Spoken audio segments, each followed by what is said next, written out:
Praise lord. అందరికీ వందనాలు. బాగున్నారా? దేవుడు నాటికి మిమ్మల్ని మళ్ళీ రావడానికి దేవుడు నాకు చూపించినటువంటి దర్శనం ద్వారా ఈ లైవ్ టీచింగ్ జరుగుతుంది.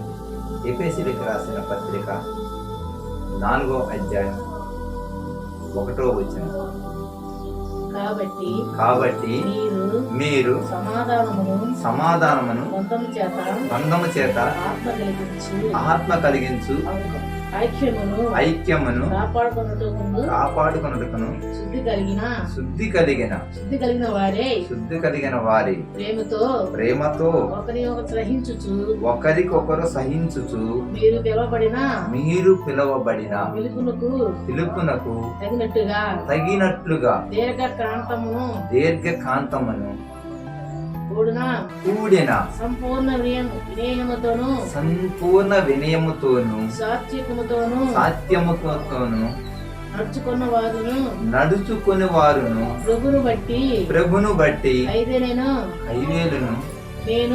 నేను మిమ్మలను బతిమాలు కొనుచున్నాను. చాలు.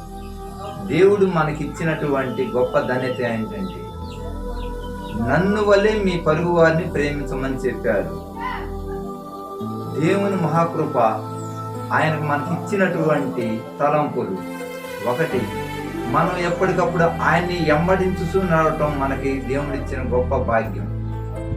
మనం ఎన్నో చోట్ల ఎన్నో రకాలుగా నాన్నకి ఇబ్బందులు పడుతున్నప్పటికీను దేవుడు ఎప్పటికప్పుడు తన చేతి కింద మనల్ని దాచుకొని, దేవుని మహాకృప మనల్ని కాపాడుతూ ఉన్నది.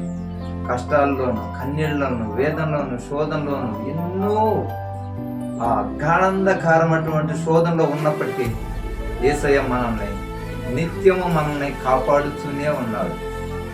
ఆయన పిలుపు మేరకు ఆయన ఎందుకు పిలిచాడు?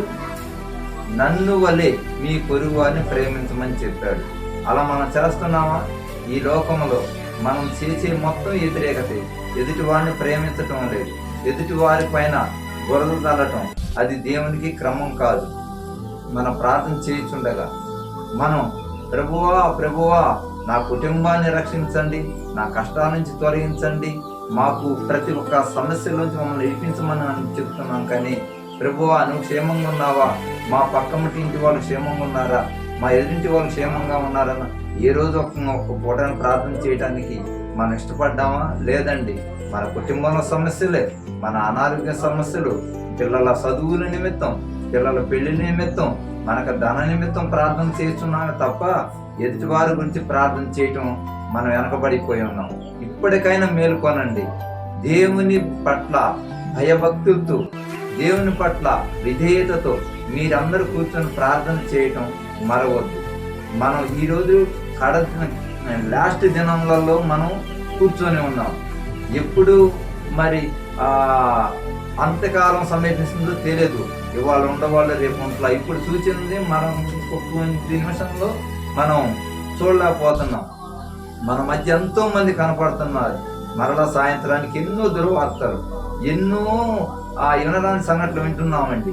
కానీ దేవుడు మన కుటుంబంలో మనల్ని పొద్దున లేచిన కంచి సాయంత్రం వరకు ఆయన అరిచేతుల్లో దాచుకొని సంతోషకరంగా ఉన్నామంటే ఆయన చూపించినటువంటి కృప, ఆయన చూపించినటువంటి ప్రేమ, ఆయన చూపించినటువంటి అనురాగం, ఆయన చూపించినటువంటి మమకారాల మధ్య మనం పెరుగుతున్నామంటే మనం ఎంత ధన్యం ఉంది. మన కుటుంబంలో ఏ శోధన వచ్చినా యేసయ్యా అని అంటున్నాం. అలాగే ఏ కష్టం వచ్చినా యేసయ్యా అంటున్నాం. ఏ నష్టం వచ్చినా ప్రభువా నీవే అని ప్రార్థన చేస్తున్నాం. అలాగే పక్కింటి వారిని కూడా మీరు కొంచెం జ్ఞాపకం చేసుకోండి. మీ సేవకుని గురించి జ్ఞాపకం చేసుకోండి. మీ సేవకురాల గురించి జ్ఞాపకం చేసుకోండి. అలాగే సేవకుని పిల్లల గురించి, మరి వాళ్ళ మందిరానికి ఎంతమంది వెళ్తున్నారు, మరి ఆ మందిరంలో మీ ఫ్రెండ్స్ ఉన్నారు, మరి మీతోటి సమాస వాళ్ళు ఉన్నారు, అలాగే మీ బంధుమిత్రులు ఉన్నారు. ప్రతి ఒక్కరిని ప్రతిరోజు సాయంత్రం జ్ఞాపకం చేసుకుని వాళ్ళ గురించి కూడా ప్రార్థించండి. తెలియని వారు ఉన్నారు, దేవుని గురించి తెలియని వారు అందరూ ఉన్నారు. వాళ్ళ మధ్యకి వెళ్ళండి, సువార్త ప్రకటించండి. వాళ్ళ మధ్యకి వెళ్ళండి, మీరు యేసయ్య గురించి వివరించండి. వాక్యము నిమిత్తమై వాక్యానుసారంగా నడవటానికి మీరు ఆ నడుం కట్టండి, చేయి కలపండి. యేసుని వైపు ప్రతి ఒక్క బిడ్డను నడిపించండి. నూతన మందిరాలు కట్టడానికి కృపని చూపించమని అడగండి. అలాగేనండి, ఎంతో మంది మరి మనకు వ్యతిరేకమైనటువంటి వాళ్ళు ఉన్నారు. మన గురించి చాలా మంది మరి అసభ్యకరమైనటువంటి మాటలు తలంచే వాళ్ళు ఉన్నారు. వాళ్ళ గురించి దినం ప్రార్థన చేయండి. వాళ్ళు చేసిన ప్రతి ఒక్క వ్యతిరేకత కూడా మనకు దీవెనకరం. మన సాక్ష్యం బయటికి రావాలంటే వాళ్ళు అలా చేయటం, వాళ్ళు చేసిన దాని వల్ల మనకు నష్టమే లేదండి. ఎందుకంటే మనం ప్రార్థన చేస్తున్నాం కాబట్టి సమస్తం ఎరిగిన వాడు పరిశుద్ధాత్మ దేవుడు వింటున్నాడు. వాళ్ళు ఎవరు ఎన్ని బురద తల్లినా కానీ యేసయ్య చూస్తానే ఉంటాడు.